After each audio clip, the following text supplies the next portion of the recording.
This episode of Earl Grey is brought to you by Audible.com, offering more than 180,000 titles for smartphone, tablet, and desktop. To get a free audiobook of your choice and help Trek FM at the same time, visit audibletrial.com/trekfm. And also by Enterprise in Space, an international program of the nonprofit National Space Society. Find out how you can help science and education and become a virtual crew member aboard the NSS Enterprise Orbiter by visiting enterpriseinspace.org. Hi, this is Robert O'Reilly. My name is Gowron. Honor to you and your house. You're listening to Trek FM.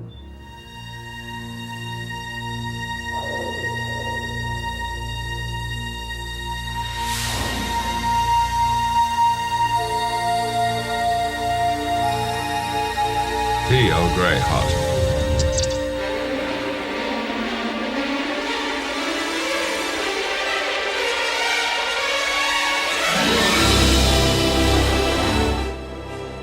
Hello and welcome to another exciting episode of Earl Grey. I'm your host, Richard Marquez, and joined with me, as always, is the lovely Amy Nelson. How you doing, Amy? Oh, thank you so much. I love being lovely, and I'm excited to be talking Next Gen with you guys this week again. I know, it's been a while. Well, they don't know that, but that's okay. And joined with me also is our other host, the amazing Justin Ozer. How you doing, Justin? I'm doing great. Great to be called amazing. I hope I can live up to that today. Well, you better. Oh, okay. No pressure. No pressure at all, right? I'll try. Awesome. Well, today we kind of have a new kind of episode, and I hope you guys like it, and we'll see what you guys think of it. So anyways, have you ever watched a Next Generation episode and gone, huh? And what I mean by I mean, is that realistic? Is that unrealistic? Or what's going on with that? So today we'll be discussing the realistic and unrealistic moments of TNG. And what I mean by that is that we're talking about like things that that make you question, is that right scientifically, or is that just something that they made it work in the story? So that's what we're going to be pretty much talking about. So what we'll do is we'll go back and forth between each other, and we've chosen 3 realistic and hopefully 3 unrealistic, because I know that was the hard part for some of us. And I'll start. So one of the things that bothered me about TNG, or at least in certain parts of TNG, was the maneuvering of a shuttlecraft, and that's what started this whole idea for me to think of this idea. So I've heard that it's more accurate in space, but why wouldn't the space shuttle have something like a joystick or something like that, like a space shuttle? Space shuttle does. I mean, it's good enough for a space shuttle. Why not for a shuttlecraft? And obviously, we see a joystick pop out of the ground, or the deck plating, or whatever you want to call it, the carpet, for Riker in the movie that will not be mentioned, Insurrection. I mean, and it was good enough for him to maneuver the Enterprise the way he was. I mean, what do you guys think? So are you talking about when they, have these panels where they're just kind of tapping away at the panel in order to move in 3-dimensional space? Yeah, I mean, I don't know. I mean, so I know how the joystick on the space shuttle works. I mean, there's obviously certain clicks. You can obviously move it, in flight mode, just like if you're like maneuvering through air. And I know there's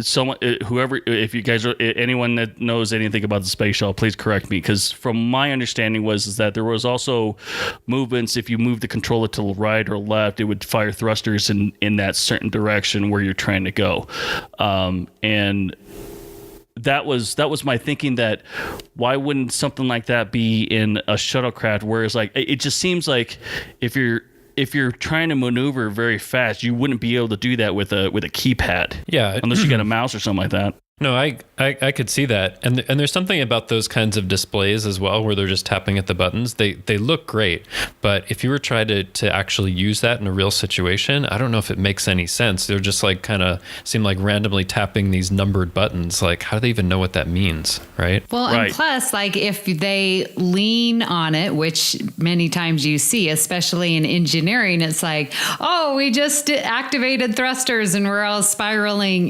So it's interesting you bring that up, because when I lived in Houston, I went to many times, as much as I could, the Johnson Space Center, and there they have a great displays of everything NASA has, and one of them is a little challenge, and you use the joystick and you're trying to match up what is that called? You match up the shuttlecraft to the dock of the International Space Station, a simulation. And so, and the joystick is very, very sensitive, and you have to make sure you line things up. And the joystick seems to make sense in a 3D, because you have to, and I don't know all the vocab, but you have to get the correct tilt and angle and speed, and just there's so much involved, and it's all controlled with this joystick. So I can see what you're saying. It doesn't really bother me because I'm not that much of a pilot in sense,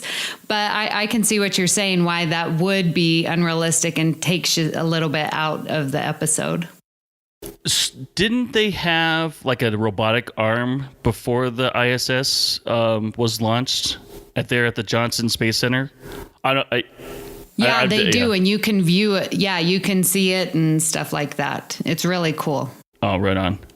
That's cool. I've never actually been there. I've only seen pictures and videos of people doing it, and I need to get down there. Well, these days I need to get down there. Yeah, when I lived there and my parents came to visit me, I was like, hey, we're going to the Johnson Space Center. Whenever anyone came to visit, I took them there. They have a great visitors area, and it's really amazing. I would recommend it to anyone in the Houston area. Awesome. I'm sure Zach will love that. Yes. Yeah, maybe we can stop by and he can take us on a tour. Oh, there you go. Field trip. Nice. Right on. So, Amy, what did you pick? What did you pick for unrealistic? All right. This one always takes me out of the episode whenever I see it, and I just roll my eyes and say, oh, this is not even real. And that is, and maybe you listeners can relate, whenever I see those big yellow and blue barrels in cargo bay, they annoy the crap out of me because it's so unrealistic, especially when they're supposedly carrying this heavy material and all this cargo. And then they, like, if the shuttle bay doors open and they just fly out, it looks like they weigh nothing. Or it's when the barrel lands on Worf and it, cripples him. I forget the name of that episode. Ethics. Yes, ethics. Yeah. And and the barrels fall down and they bounce. And I'm like, really? They're going to bounce off someone's back? That to me is unrealistic. What do you guys think about that? I don't think Michael Dorn would want to actually be hit by a heavy barrel. Stunt double. It looks like it's just, there's just air inside. It's true. Yeah, that bugs me. And even with other shows, when they're trying to pick up, just even like a regular sitcom and someone's moving and they have all these moving boxes and they lift them up, and they weigh like 1 pound. I'm like, that's not realistic. Or like the paper mache rocks that Data and Worf can only pick up. Yes. Yeah. Well, I wonder, maybe in Discovery, if they have some barrels, they'll look more realistic because they'll just like CG them or something. Oh my goodness. Yeah, I wouldn't doubt it. I would not doubt it. Well, maybe the anti-grav plating in the cargo bay is off for a little bit. Maybe. What about you, Justin? What'd you pick? All right, so my first pick requires a little bit of background. So I work as in my day job, I work as a project manager for a company that does cloud financial solutions, and I work as part of an integration team. So I work with engineers who are helping to customize the product, right? And I'm not an engineer myself, but I'm helping to coordinate this stuff. And even sometimes the simplest work, what seems like the simplest work, can take days and weeks, if not months, right?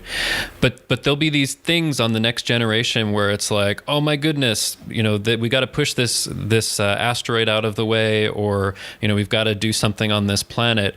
Can you do that? And they'll be like, yep, I'll have it ready in a couple hours. I think that is, unless things change drastically in a couple hundred years, I think that's extremely unrealistic, because you would need, like, you have this complex starship, right, that took years and years to design and to implement everything, and you've got these really sensitive systems, and you're going to do some manipulation to that system within a couple of hours.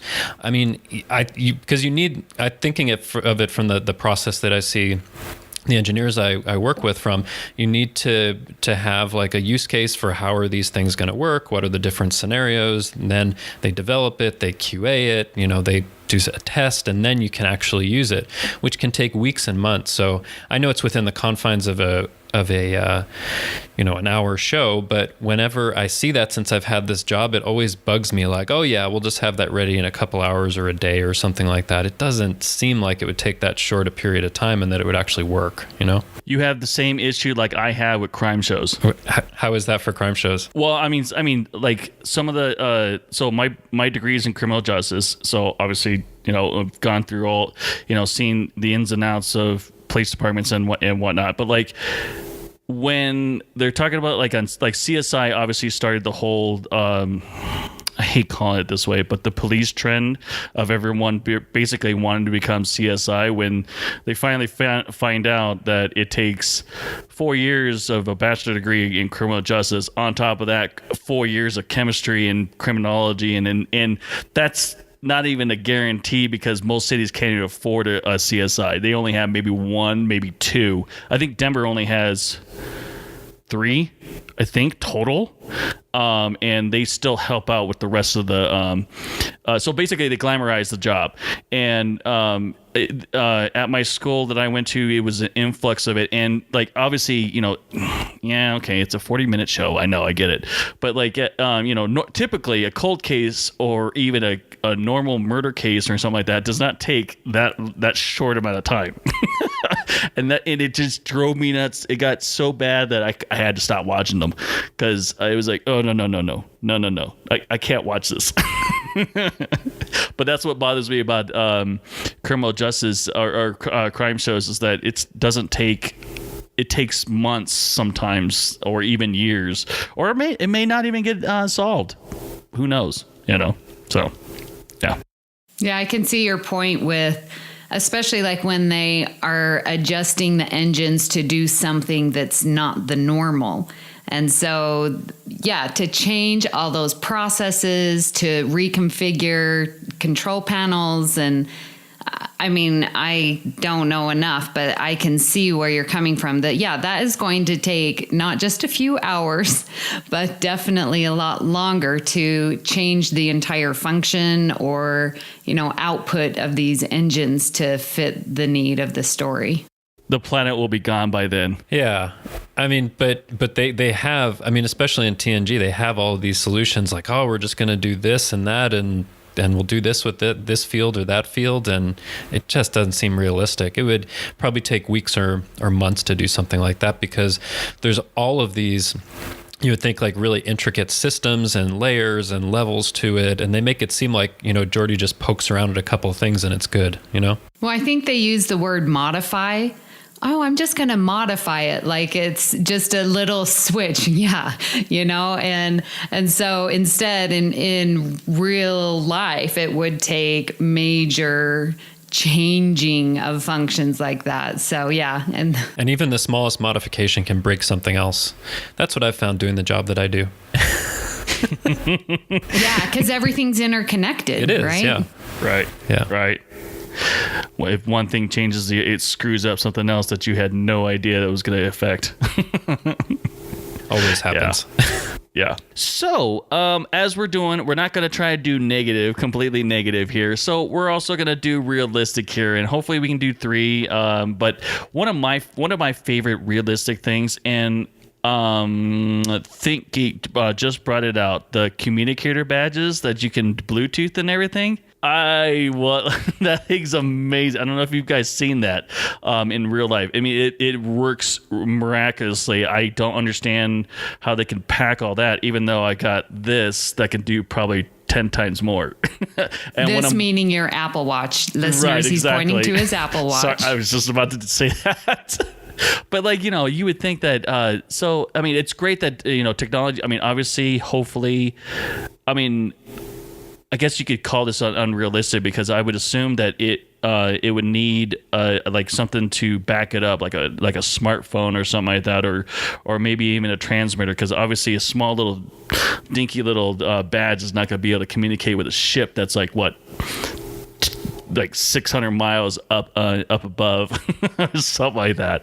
But like, that's one of my favorite realistic things that have just been starting to happening, is that these Bluetooth technologies are finally taking off and actually performing like they're supposed to, or like they do in the show, in fact, but obviously with a little help. So I wondered if they have to take their communicator off and then charge it. You would think it would have to, unless it has like a little nuclear power source that can power it for a long time, right? I mean, unless it's like a mini. Datas doesn't need to. He's probably his is probably like wireless charging. Yeah. Right through his suit. Ooh, I could see that. But if he has wireless charging, then why can't he wirelessly send commands to the ship? Good point. Yeah, there you go. Because he could probably do everything he needs from his quarters, just sitting there and wirelessly doing everything. Wow. But that would be very exciting.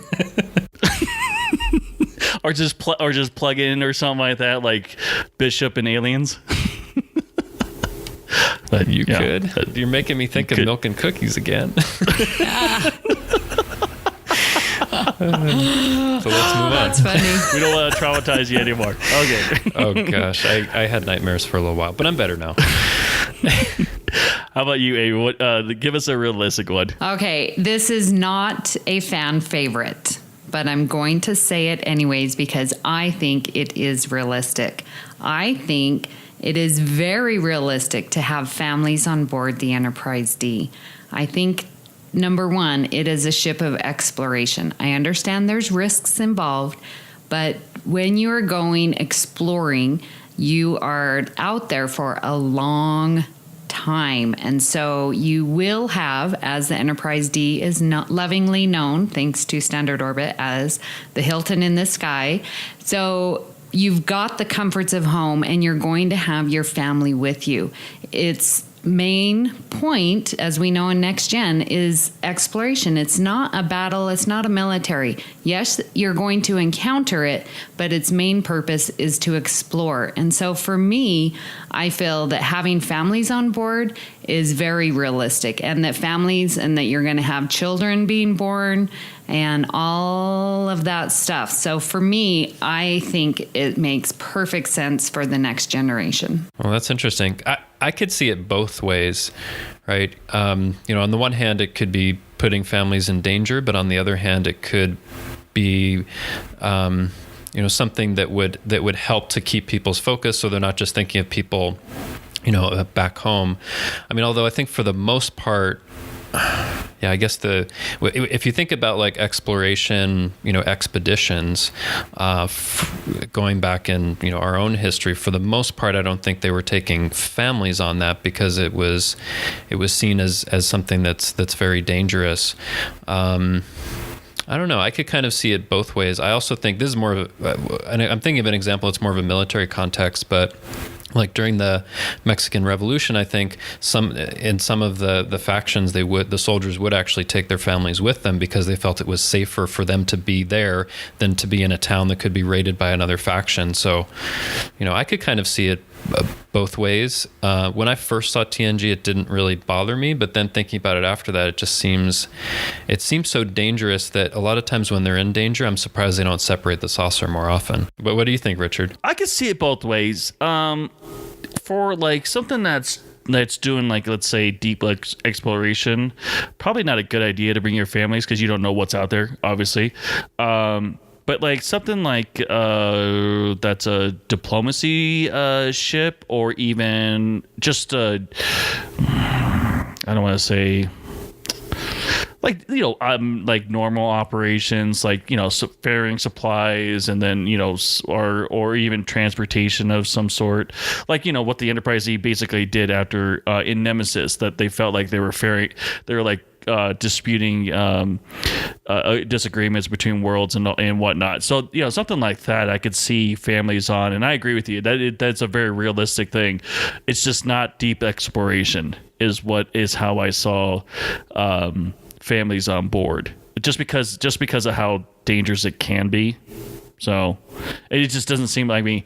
I mean, I guess like it's a big, in a sense, it's technically a big fortress, and it's got all kinds of weapons and defenses and all that kind of stuff. So I guess, but that's kind of bold and cocky for the Federation to do something like, to send something like that with families on board. So I don't know but I could see it in both ways. Yeah, I went back and forth with this on, should I bring this up or not? And part of my hesitation was actually from, and you'll have to help me out, but the Voyager episode where 7 of 9 is reliving those memories of her parents going out to work with the Borg. Now, for me, and when I did From There to Here on that, I was against her parents taking her out there because they were working with such this unknown alien species as the Borg, and that wasn't fair to her because that was definite danger, even though the parents kept telling themselves, oh, we're just observing. No, that's serious danger. That's different than what I feel the Enterprise D's main mission is that it's going around in our quadrant. Our quadrant by then is pretty well explored, and yeah, we're taking dignitaries, ambassadors back and forth, dealing with conflicts, and to me, it just is realistic. So I decided to list that and say that. So listeners, let us know what you think, if I'm totally off base and there should not be families, or if you agree. It's interesting you mentioned that Voyager episode, which I had to look it up. It's called The Raven, where they, take a young Annika Hansen out in deep exploration. I think that's a little bit different because there's these two people that are going out. They don't know if they'll ever come back. I don't know. I guess maybe it is something that's too much of a risk, but she's kind of like all they have. So I don't know. It's a really good episode though. No, I agree. It's a really good episode, and I believe it was a precursor before Scorpion, wasn't it? I think it was right before. It takes place after Scorpion, but it of course talks about her background. Yeah. Okay. Oh, that's right. No, yeah, you're right. Oh, that's right, because they were talking about. Okay, yep, got it. But it's only a few after that. That's right. Anyway. Yeah. Yeah, interesting choice. Yeah. Hadn't thought about that one. Thumbs up. Thanks. All right, Justin, give us one. Okay, so maybe a bit of the flip side of the one I was talking about before, where they fix things so quickly. One of the things I do feel is realistic and something that's different than what you see in the original series is in the Next Generation, they're going to use the energy reserve that they have in order to address problems. So, their engine's powered by matter-antimatter, which is probably the most efficient way that you could extract energy if you're able to get enough of those substances together. And they use that energy to do things like, I think in Pen Pals, they stop the earthquakes on the planet. They can push asteroids out of the way. There are other ways that they're using their enormous energy reserve in order to solve a problem or for good. I think it makes a lot of sense, and it's really realistic that, especially when they're not at warp, that they have all of this excess power that they can use to solve problems. And I really love when we see that in the Next Generation. What do you guys think? Or like feed spacefaring or space creatures. Well, what was that episode? The one where the creatures look like a ravioli in space. Oh, what is that thing called? I know the one that you're talking about, where there are these creatures that latch onto the energy ship. Yeah, and they're weaning them off or something like that, or at least that's how they got them off. Yeah. Yeah, so it can be a problem if you have too much energy for that. But I do like that they're actually using it for problem solving, because I really don't think you saw that in the original series, where they were trying to manipulate and modify things to solve problems and to, help out entire planets to solve their problems. I think that's really cool. Yeah, that is great. I didn't even consider that, but definitely I really appreciate that. And it is realistic that you are going to use your reserves and do what you can to help out. And very well done. Good job, Justin. You are amazing. Oh, thank you. Well, at least just for that one. But no, that's something that I think about it every time that I see the Next Generation. Like, it's so cool. They have all this excess energy, and it makes sense because matter-antimatter reaction is going to produce a lot of energy, and they'll just have extra. All right, so we're going to go back to the negative side. We're going knocking the tennis ball across the court. So one of the things that I've actually seen this several times, and I can't believe I haven't brought it up since then. Generations. So we're gonna talk about Generations here. Why didn't Picard pick that moment in 10 Forward to just punch Soren in the face and toss him in the brig before Soren even got back to the observatory and launched the first probe?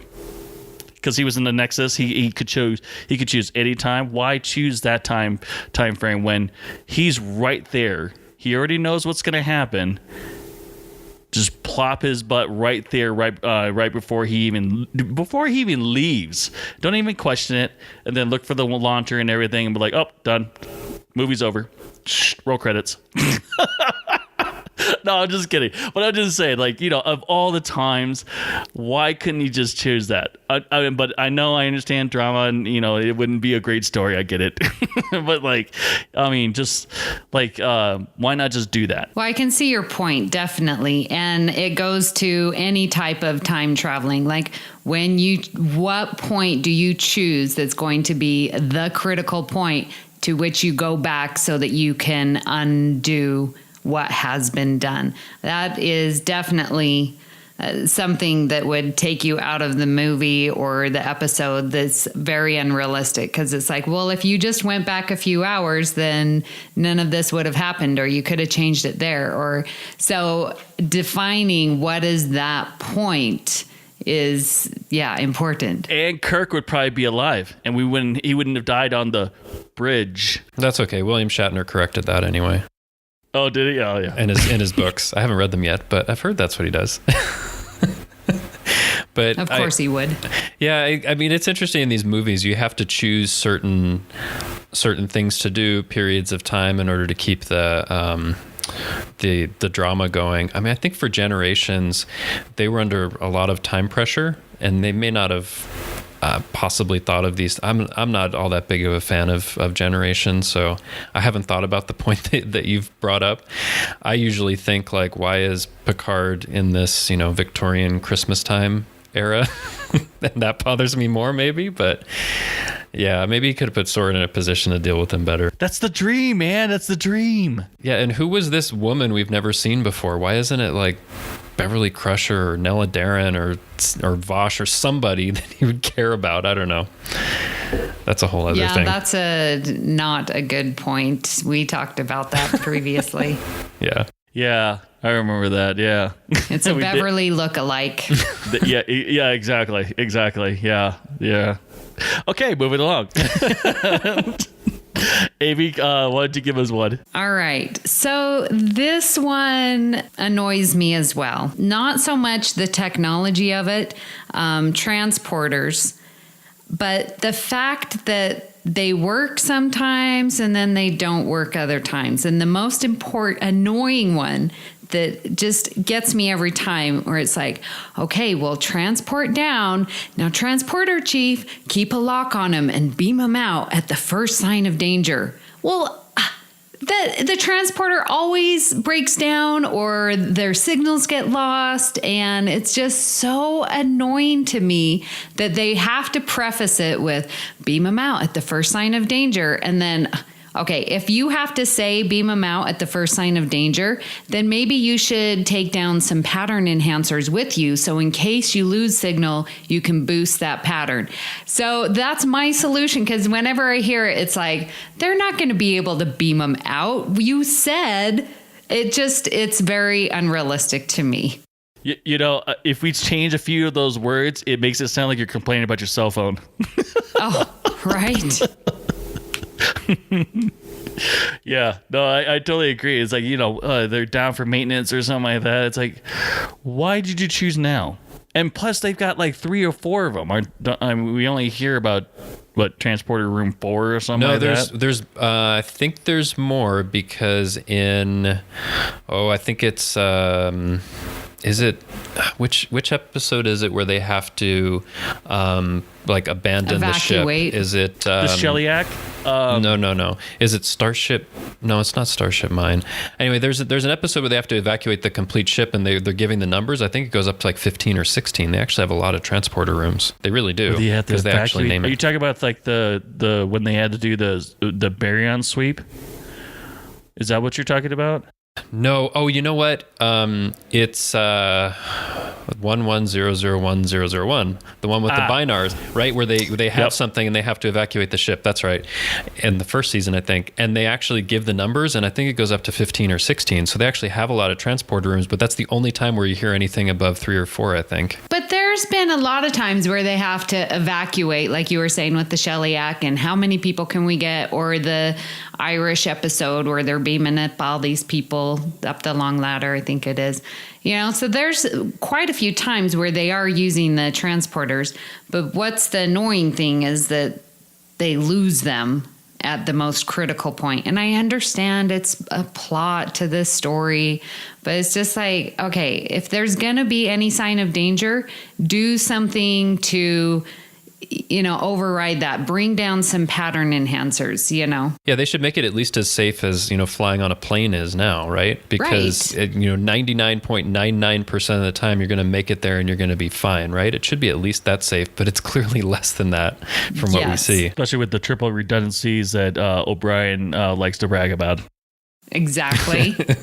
Yeah, you would think by then, because I think in the Enterprise they established, they've had transporters since the 22nd century. So you'd think if they have it for a couple hundred years, that it would be super safe and they'd have all these safeguards. I mean, we've been flying in planes for a little over 100 years, and it's actually very, very safe, right? You'd think it would be at least as good as that. You would hope, Yes, transportation issues in the 24th century. Real world problems. Yes. All right, Justin, give us one. Okay, so this is unrealistic. We're still on, right? Yes, we Oh, are. yeah. All right. So here's one that always bothers me. There's a crisis. Something's happening. It looks like, within a couple of hours or maybe even a couple of minutes, the Enterprise is going to get destroyed. So what do? They go over to the observation lounge to have a conference and talk it through. Like, if it's so critical and it's such a crisis, why don't you just talk right there on the bridge? I would hope that all of the crew that are on the bridge are cleared to hear whatever's going on, right? Like, why go over to the room over there and be like, oh, let's see what's going on. Let's take a few minutes to file over there and get our presentation ready. That always bothers me. That's That is great. so funny. So You're funny. right. You're right. You would think that those people are the most trusted, and they can keep it secret or whatever, But like, yeah, you're right. But why have a meeting? It's a crisis, right? Like, I mean, if you think about, the seconds and minutes count. So why even walk over there? Why not just like huddle around the captain's chair and talk it through, right? Enterprise on 3. Well, I can, just to put it out there, I do see maybe what they're trying to go. Like, if you are really faced with this problem, and granted, most of the time it is time sensitive, but if it's not time sensitive, then you do want to remove yourself from the situation to gain a little more perspective. And maybe that's the idea that they're going with, that, okay, we're going to go to the conference room, put our heads together. Picard gets to hear everyone's input and not be surrounded with the pressures of doing your job as well as coming up with brainstorming ideas. So maybe that's what they're going for, but I totally get what you're saying. If it's not time sensitive, sure, you have schedule a meeting and you talk about it. But if it's time sensitive, why waste the time to go over to have a conference in the observation lounge? I don't know. That's just always bothers me every time they do that. It's those lowly con officers. They don't have the clearance, obviously. Maybe so. That's what you get for not passing your background check. Well, I mean, but also a lot of times they're getting this situation on the bridge, so the lowly con officer knows what's going on, right? So it's not a secret. Anyway, Exactly. Actually, you know what? That actually would be better if the con officer knew what was going on. So at least instead of like relaying all these orders all over again, and be like, well, what if he gets confused? He can't ask any questions? right? Yeah. So one of those things, but maybe they just needed to keep using that set, make it useful. I mean, it's not like Enterprise where the bridge and the conference room is all in one room. Yeah, there's just like a little table right off the bridge, right? Right. Which Right in the kind back, of yeah. which actually makes more sense. It doesn't take as long, hopefully, to get there and get things ready, and you have a table where you can see all the displays. I like that layout they have on the NX-01. We're not talking about Enterprise. I know. We've gone into Warp 5 into the Journey territory so far. Who knows what else we'll touch? Uh-oh. All right. So we're going to bounce it right back over again. Realistic again. So one of the things that I really like about some of these episodes is when we talk about like moral issues and everything is the Prime Directive. I love it. Absolutely love it. I mean, there are some things that, I mean, it makes sense on to when to make contact and when not to. And then obviously there are times where you have to bend it or even break it. But like, it's something that's a very good rule. And okay, we're going back to Enterprise again. I love it that Enterprise struggles with that in the very beginning and shows how damaging that can be. And that, because we really don't, I mean, yeah, they discussed it in TNG a little bit, but they don't really go into really much detail into why it is the way it is. And Enterprise does it perfectly and just explains it. But I'm glad that it's in there and they try to do what they can to explain it. But I really love the Prime Directive as a whole for being a realistic and possibly even something that that will be adopted by our own space exploration whatever, if we ever have one. Yeah, it's interesting that you mentioned that because there was actually a poll that was done recently to kind of test what people would think about something like the Prime Directive for alien life forms, and it didn't poll that well. Most people were like, I don't care, we'll just do whatever we want to, which I think is kind of disappointing. I'll have to find that because it was interesting that somebody actually asked that question, but I think it's realistic too because like it gives some of the background in Enterprise. There's some more background of what leads to the Prime Directive in the Enterprise relaunch novels, where things can go terribly, horribly wrong if you're not respecting what becomes the Prime Directive. Because I think there's two things. If you have superior technology, you can do things that lead to a lot more problems and possibly a lot more suffering than you're trying to save them from. And also, even if they have similar technology, if you're trying to do something to influence their culture, their religious beliefs or something like that, it can end up really hurting and unraveling that kind of society. So I like it a lot. I've seen people feel different ways about it, that it's a good thing or they think it's a terrible thing, but I think it makes a lot of sense because in trying to do what you think is good, in intervening with another society, you can cause many more problems that you haven't anticipated. Yeah, I agree. I definitely think that the Prime Directive is very realistic and especially, again, looking back at Enterprise, you can see the growth of it and why it is so needed. And TNG touches on Prime Directive all the time and showing the diplomacy and working and having these set guidelines to follow. And like I said, guidelines, sometimes not always followed to the best, but, dealing with the spirit of the law plays an important part. And I definitely feel it's very realistic. Good point. All right, Amy, let's hear a positive one. Okay. So one thing that I enjoy is seeing the tractor beam. I like it when it pushes. I like when it pulls. I just think it's so realistic that they're going to have this beam and it's going to be able to either tow something, and especially with those large ships, you just can't beam it aboard, but you can't leave it out in space. So you're going to tow it to the nearest station or what have you. And they've done that. Trying, like with cause and effect, although not the most effective, but, trying to push themselves off of another ship, or, just all the things that they use the tractor beam for, I think are so creative. And I'm just like, I love it. I really enjoy the tractor beam. Yeah, I like it a lot too. And actually, they've started to develop the first kind of elements of a real tractor beam. I don't think it works quite the way it does in Star Trek. It works maybe, I'm trying to remember if it's just on a radio wavelength or something like that. But they've started to develop like an actual tractor beam that can push and pull things, which is great. Well, they've got it enough to push, but they don't have it yet to pull. Oh, okay. But they're laying some of the groundwork. I would think in like 300 years you could push and pull a starship. Yeah. It's cool. And there wasn't anything like that when they were first doing that. Yeah. Yeah, I don't think there was anything that was in. I wouldn't know. I don't know if there was anything in development or something like that. Obviously, Star Trek inspired, because obviously, like even back in the '60s, something Bluetooth was just being developed, and I think that's where they got the idea for a communicator and all that kind of stuff. But yeah.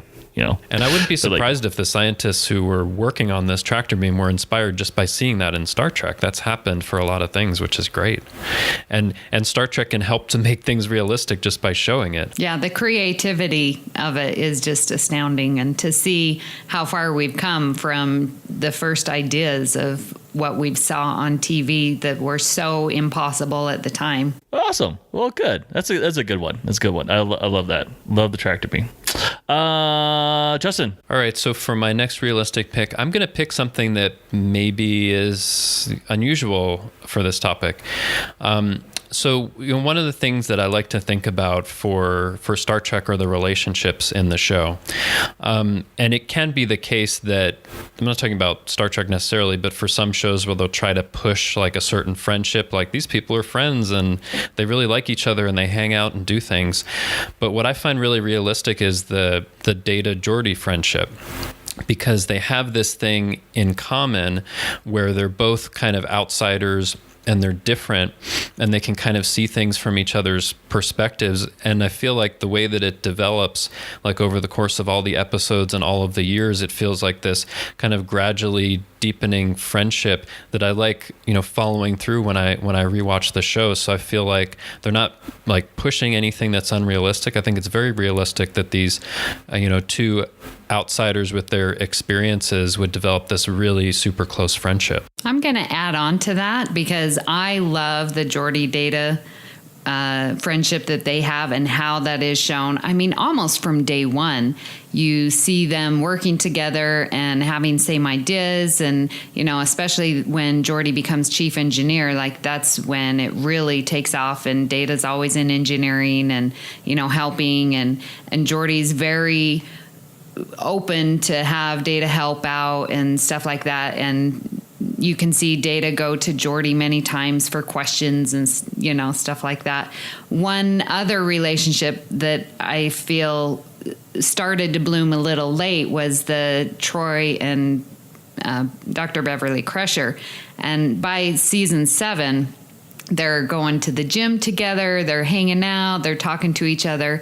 And I think that relationship, it could have started sooner, because that is, again, just a natural that those two women would be going to each other for support. They're the two main, female bridge officers and, on high up in the command structure, I guess you would say. But that they have so much in common.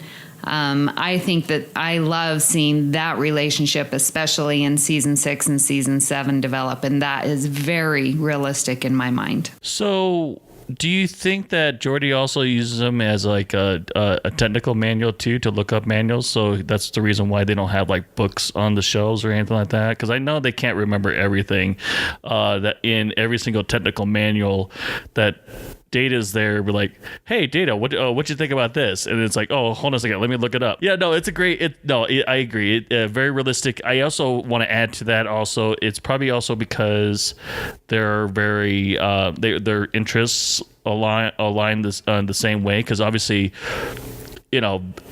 doing.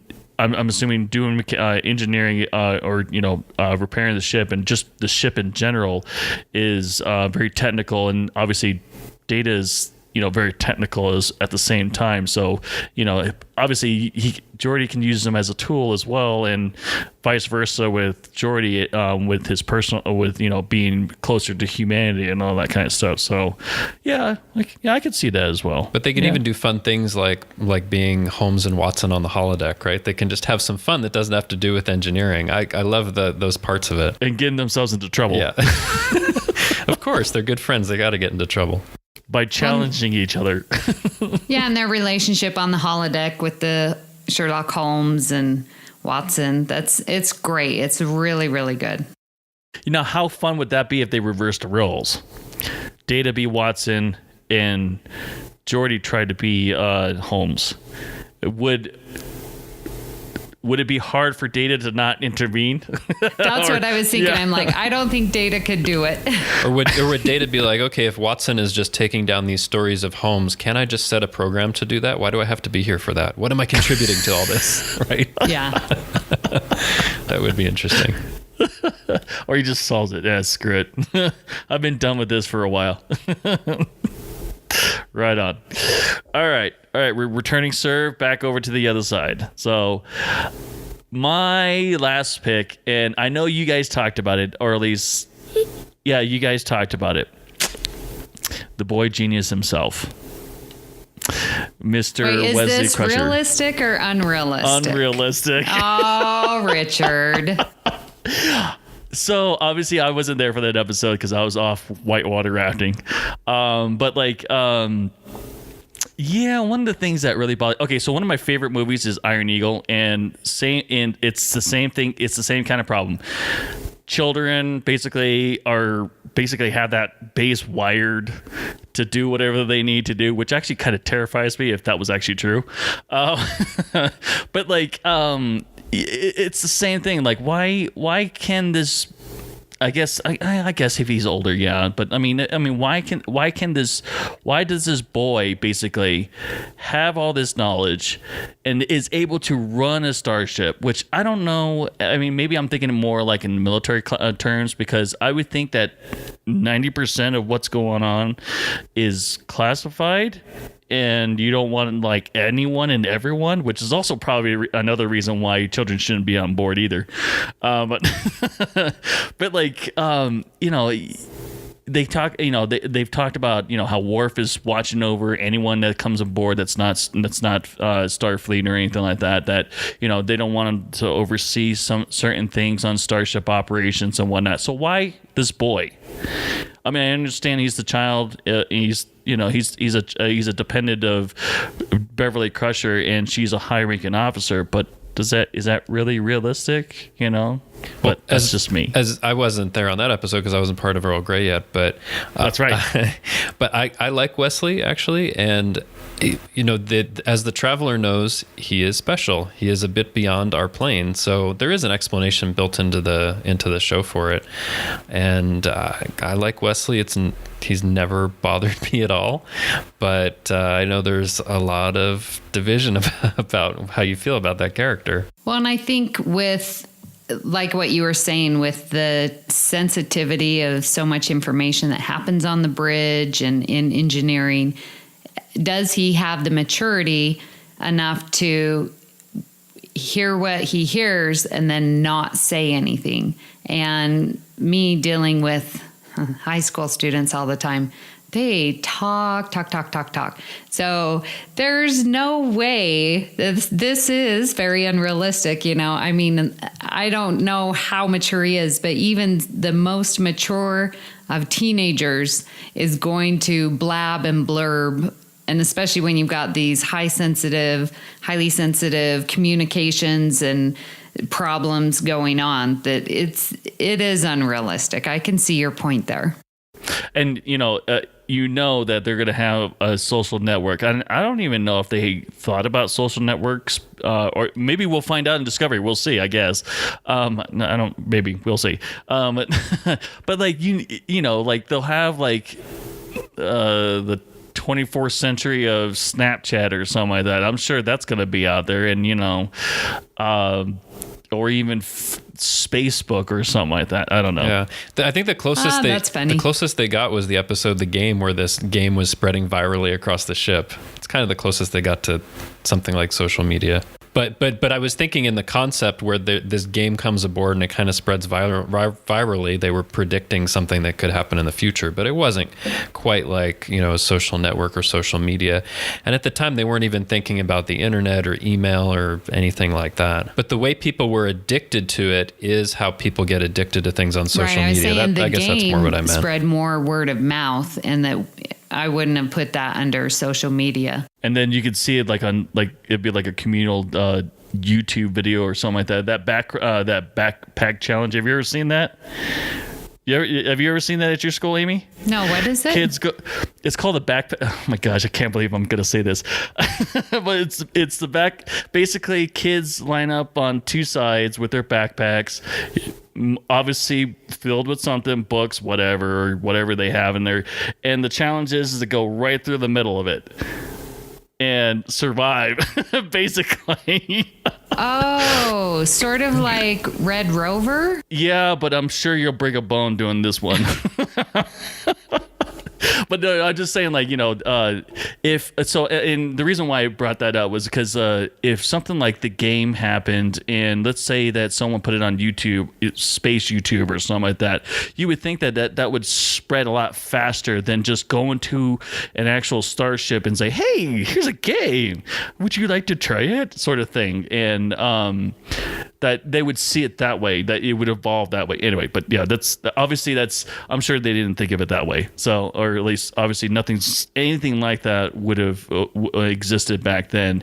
But today, I think it would have spread a lot faster if they had something like YouTube and everyone was able to access those videos like they do today. So, backpack challenge. It's terrifying on some of those videos. Kids. Anyway. All right, who's next? Oh, Amy. Let's hear about your last one. Okay, so what I find unrealistic, again, in those states of emergency, if someone gets injured on the bridge and they call for medical emergency, and then you see Beverly Crusher walking out of the med bay, obviously through the halls. You're imagining this. She's going in the elevator. What's that called? Turbo lift. Thank you. So just going in the turbo lift and then finally getting to the bridge. Or if something's happening and Geordi's on the bridge and he needs to get to engineering, he goes to the turbo lift, goes down to engineering. So I find that unrealistic. Why are they not activating the in-ship transportation? Like, beam me to the engineering right now. I have to get down there. There's a core breach, and he's going to take his time in the turbo lift. I don't know. In my mind, and there's lots of experts out there, like you've got the bridge up top, engineering's at the bottom. There's distance there, and no matter how fast the turbo lift is, if you're transporting there, that's going to be faster than taking the time to walk to a turbo lift and get there. Or if someone's life is in danger, aren't you going to immediately just do this in-ship transportation and get to that person? Oh, definitely. I think you're right. They should have like a site-to-site transport for that. And in the case for Geordi, when he's on the bridge, he's on the top there, and the engineering is in a secondary hull, so it's not even part of that primary saucer section. So he'd have to take it like down and then across and over, and it would take a while to get there, wouldn't it? Exactly. So I'm like, that is so unrealistic. Just transport yourself to the location that you need to be, or security, and Worf's going to take his time to walk through the halls to get to the certain cabin or whatever. No. And the funny thing is, it would probably be cheaper just to do like a transport effect on the bridge than to film them going out, going down the hallway to another set, right? I mean, you'd think it'd be quicker that way too. Yes. It adds more drama to the whole entire scene, and it gives the stagehands, whatever, to move the set around.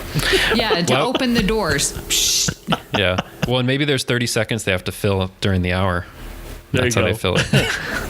See Geordi running around the ship. So I getting a found good that pretty workout. unrealistic. Yeah, you're right. No, I agree. I totally agree. Yeah. Especially even in the game, like he did site-to-site transport to get out of getting out of security and whatnot, and going all over the place. So yeah, there you go. Yeah, we've seen it. It's not like that we haven't seen it. So that's why I'm like, we should be seeing it a lot more often. Maybe what it is that when they're running around, they don't have much script or something like that, and then when they have too much script, they do site-to-site transports. Yeah, I think you're right. We've learned a secret of the writers at TNG. All right, Justin, let's hear your final one. All right, so here's something. All right, so we know that Starfleet Academy is on Earth in San Francisco, right? How is that realistic when you have a federation that has 150 member worlds and that spreads across 8,000 light years, right? Does everybody, even if they're the furthest reaches of the federation, need to travel thousands of light years to get to Starfleet Academy? That makes no sense. They should have all kinds of like satellite campuses. They should have, Starfleet Academy, Vulcan, or whatever the furthest reaches of the Federation are. It should be all over the place, but it seems like whenever we see it in any series, it's in San Francisco and that's it. Like, why is that the case? Yeah, I agree. And plus, like, if we, as we see in First Contact and through Enterprise, like, Vulcan, in my opinion, should be where it starts, because they are the ones that, are more advanced than us. And so it's like we come into their existence of, traveling the space. And so to create this federation, it would seem like Vulcan would take the lead on it. So, yeah, I agree. Well, but Earth, I guess in Enterprise and in the books, Earth does take the lead in that. So it makes sense that there would be like a Starfleet Academy there, but why not elsewhere? It would seem that you would be discriminating against other member worlds of the Federation who might want to have people in Starfleet, but they have to travel hundreds or thousands of light years to get there. That doesn't make sense that they wouldn't have maybe there's a main Starfleet Academy, but there should be all kinds of satellite outposts. There should be dozens of them throughout the Federation, right? So are you saying like they do math in Vulcan, so Amy would be at Vulcan? The campus in Vulcan? Yes. Yeah, maybe they have certain specialties. There you go. There you go. Yeah, because different universities have different specialties. I don't know. It just seems odd that they've always wanted to establish that it's there. And also, maybe a related thing. So Starfleet Command is in San Francisco. That's fine. But when you have such a sprawling, group of planets, they should actually also have kind of subsets of that have some kind of autonomy to make decisions, like a different kind of command for different sectors. Because otherwise, if the Federation is really 8,000 light years across, then even with the subspace message, it could take a while to get to the furthest reaches. They should have some kind of command that's there on the ground, and they don't really talk about that. I think they have star bases, but that's a little different than being able to have like issuing orders out of something that has the authority as if it was like command. Do you know what I mean? Yeah. Anyway. Yeah, because I remember from The Wounded that they were talking about obviously they're not Jellicoe. Maxwell. Maxwell, thank you. Yeah, Maxwell. They were. I remember him talking about getting orders, and that the brass up on top don't know what we're dealing with out here. And I believe, because then Chev was on that one as well, where maybe I'm just making things up. I don't know, but like I feel like there was, but there wasn't really talk about it. That there was an actual command out there, like I don't know, Cardassian Frontier Command or something like that. I don't know, but like I would assume that they would at least break that up a little bit. I mean, obviously that's how the military does it. I mean, you can't, only one person can handle so much, or group or whatever you want to call it. But like I would assume so. But they really, yeah, you're right. They really don't really talk about the breakup of command. It has to come from the top. That's what it seems like. It seems very, very centralized, which I think is unrealistic. But like Starfleet Academy, especially so. I mean, unlike for Command, where you might have star bases and maybe they could have something. It's like, oh, really? You have to travel all the way to San Francisco for that? That seems kind of odd. All right, so we're gonna end this on a positive note. So we're going back to the other side. So a realistic thing that I actually didn't even think about this until we started doing this episode. It was the hypo spray.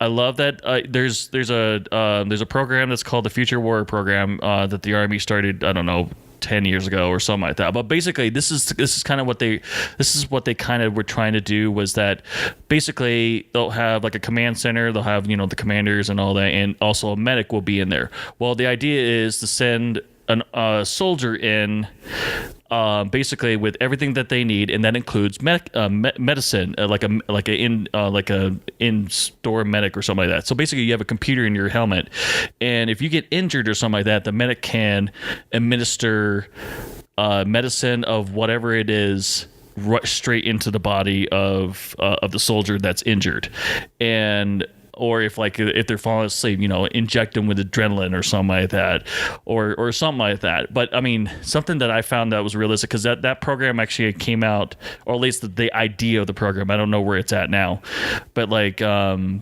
think it was like in 2003 is when they really started talking about it a lot. I don't know. Have you guys heard about that before? No, it sounds awesome. I haven't heard about that. Yeah, but I mean, that was when they were trying to do drones and everything, and basically one soldier in the battlefield and have like a mule with weapons on it, and actually do support while the one soldier does whatever. And basically, the armor on the soldier would be so advanced, it made it look like everyone was going to be in a third world country, but like it made us so much more advanced than anyone else that would be on the battlefield, that we would just require one, maybe, or even a squad of soldiers, which is like 5 to 10. So, but basically that was the idea that they were trying to. I don't know where it's at now, but I think it's possible still. I mean, maybe not as small as a hypo spray, but definitely, at least a backpack or something like that, or maybe if they can do it, if they found a compound that'll do all of that like a hypo spray does. But I think it's really realistic that it'll get to that point one of these days. Well, and actually the I'd read a little bit about this. The hypo spray was, I think, based off of a real life invention called the jet injector that was used starting, I think, in the early 60s to inject vaccines kind of directly through the skin.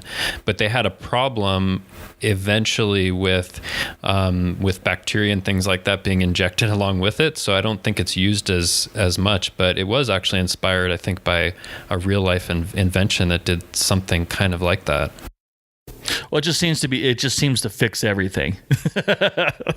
Oh yeah, we got pain. Here you go. We got a cure. Here you go. Yeah, it would be great if it worked like that and you didn't have to have like a real injection. Although they seem to be able to do magical things with a transporter. Why not just transport something into your bloodstream? I was just thinking that too. I was like, instead of needles, it just transports it right through your skin. Yeah. Awesome. Or at least it morphs into whatever you need right into your skin or right into your bloodstream, like you were saying. Yeah. A transporter can do anything.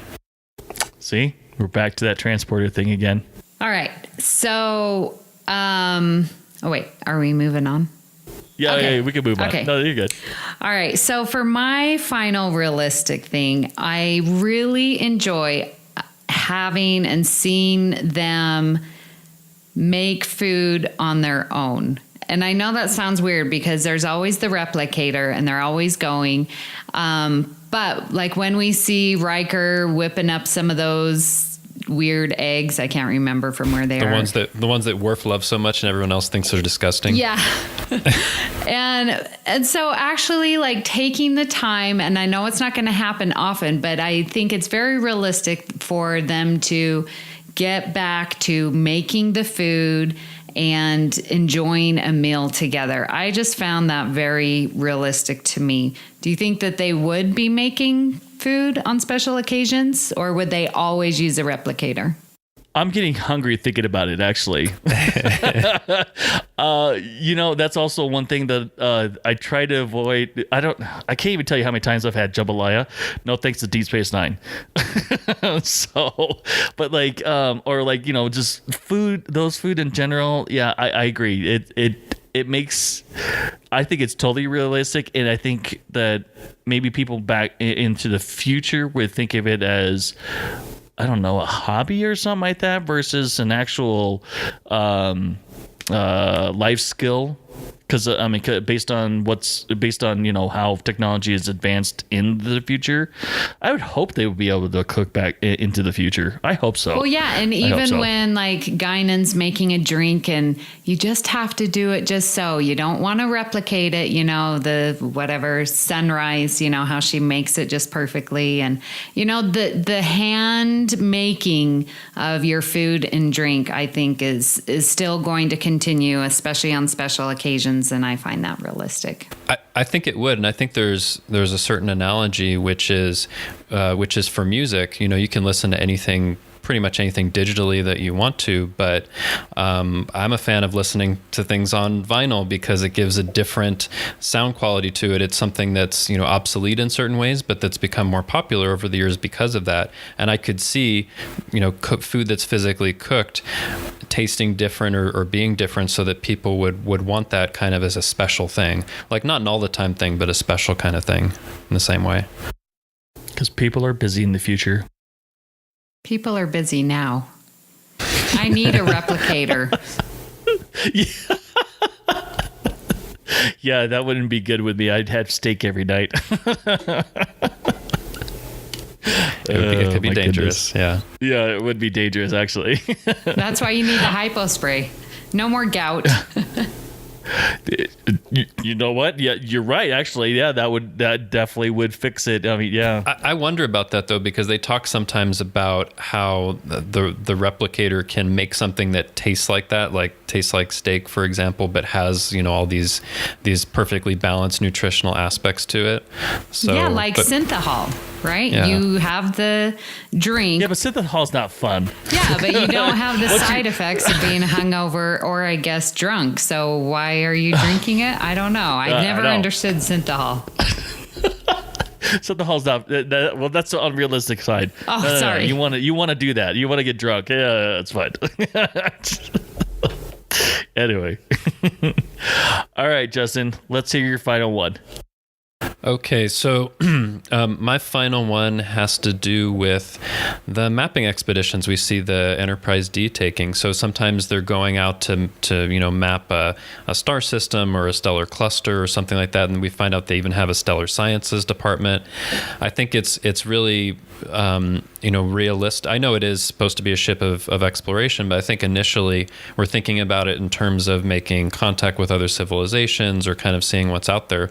But I like that they have this aspect of seeing what's out there and also doing things like observing the explosion of a star. And I just love all those kind of scientific mapping aspects. It may not be the most exciting thing, and we only see it a couple of times, but I think it's very realistic that they would do that kind of thing and not just rely on their subspace telescopes to see what's out there, but actually visit it and get more information and do tests and all of that, things that only people that are there could do. I really like that.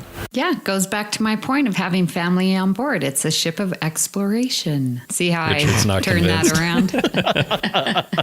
No, I like it. Yeah, that is great. And again, exploring and seeing the things firsthand, when they look at the quasar or whatever, this binary star, and they are taking the time to look at it with their eyes and not through any sensors or anything. That's very realistic. Yeah, it would be a good show for the families.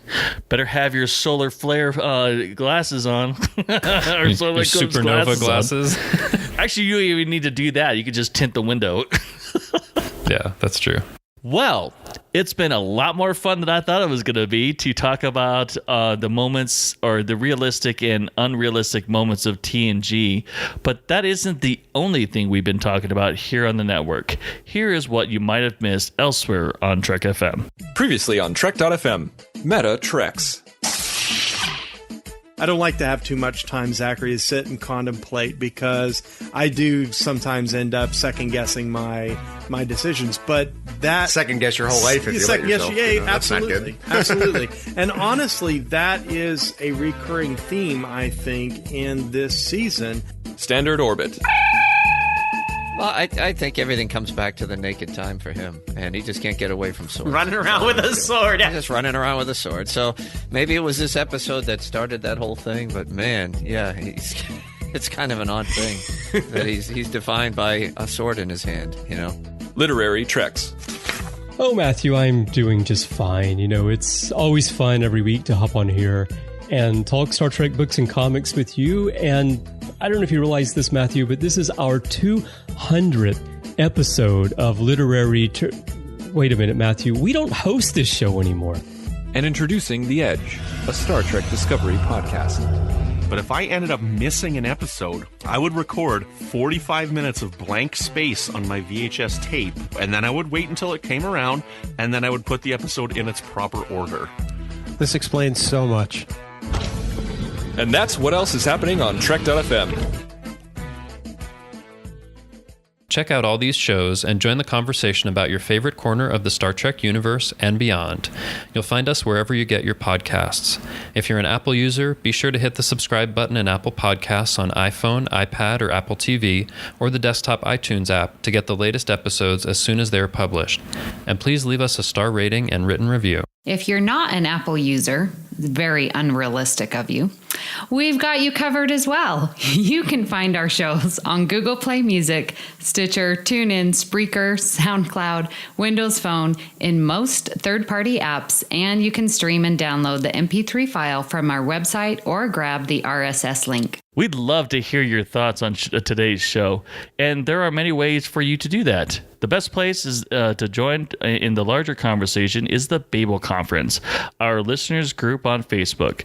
Just type Babel, B-A-B-E-L, into the search field on Facebook, and you should come right up. If you'd like to send us an email, you can use the form on our website at trek.fm/contact. Choose to send to a show and select Earl Grey. That will come right to us.